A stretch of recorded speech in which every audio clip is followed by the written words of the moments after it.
Hello everyone, I'm Becky Goldsmith from Piece of Cake, and I'm back with Searching for Beauty video 5.3, where we're going to look at how to stitch an outer curve.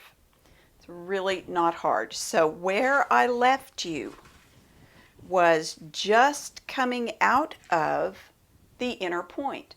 Now, because of the way I ask you to hold your applique with your holding hand, when you come out of that outer point, there will almost always be a crease right there.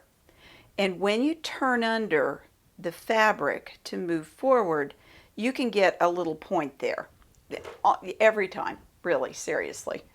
So what happens is, and I think I can get one more stitch here before I demonstrate.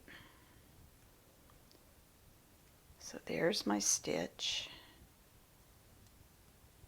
You know, the thread, it just wants to hang up. Now I'm going to park my needle, because what happens is on straightaways you get used to turning under a bunch of fabric at once. But when you're on a curve, if you try to turn under a lot of fabric, what happens is you get a flat and a flat and a point. And what that point is, it's really where the fabric is folded over itself and like pleated over itself on the underside. And there are two ways to deal with it. And this is true every single time you get a point on your outer edge, every time. So you can either see it coming and just not let that pleat form. And to do that, you reach underneath with the point of your needle and pull under only enough to make one stitch. And you make a stitch. And then you pull under only enough to make one stitch. And you make a stitch. This is true on daisy petals, on this shape that's an outer curve, on any circle, any outer curve. I finger press them and I deal with them mostly this way. Now the other thing that you can do is just turn under a bunch, make a point that has a pleat. I would suggest that you use your dampened toothpick instead of your needle. It's usually the better tool. And you can poke that toothpick, the point of the toothpick, down inside that pleat and pull it open. And then you get behind it, you fan it back and forth. All you're doing is taking that seam allowance that's folded over itself and fanning it open until it is neat and tidy and evenly distributed underneath there, and you no longer have a pleat. And sometimes you have to fool with it more than others. So it's up to you how you want to spend your time. Sometimes, well, it depends. It's situational. Sometimes no matter how hard you try, and right here there's still a little bit of a bubble there. Okay. Sometimes no matter how you try, you are going to get a pleat and a point, and then you fix it that way. You just, that's how you do it. Or sometimes it's faster to do it one stitch at a time. Depends a lot on the fabric, and I can feel that between my finger and thumb. I can feel there's a little bit of fullness. You go around.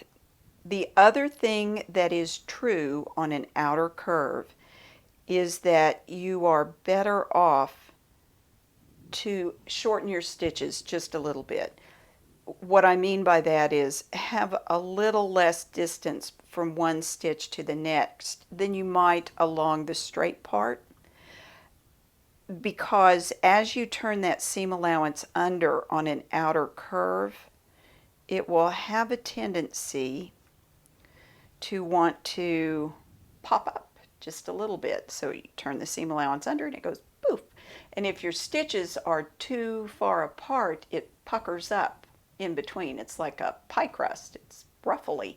So if you notice that, if you've got where it's pulled down and then it's like puffing up and then it pulls down again at the stitch, it might be telling you that you need an extra stitch right here.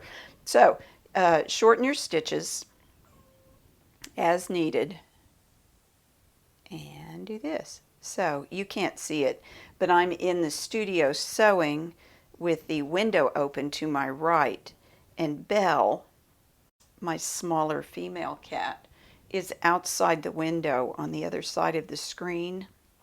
She doesn't exactly want in, but she would like me to not just totally ignore her either, which I'm doing. I'm going to ignore her and continue with this. So that is how you do outer curves. That's it. I mean, there's no real other magic trick. Finger press, make good stitches. Anytime you get a pleat and a point, take the time to fix it, and your outer curves will always be beautiful. So for this, let me open this back. Let me park my needle there, open the block back up and show you. You'll see that my outer curves are nice and curvy. There's no points, and it's only because I took the time to fix them as I sewed. So they all look like that. Isn't this cute? All right, so let me back this, let me back this up. The next video, video 6, will talk about how to machine applique these larger circles. So that's where I'll see you next. And then after that, we'll talk about some big stitch applique. So there's still more to come. And until then, I hope you stay safe and healthy and happy. May you have many happy stitches, and I thank you for watching.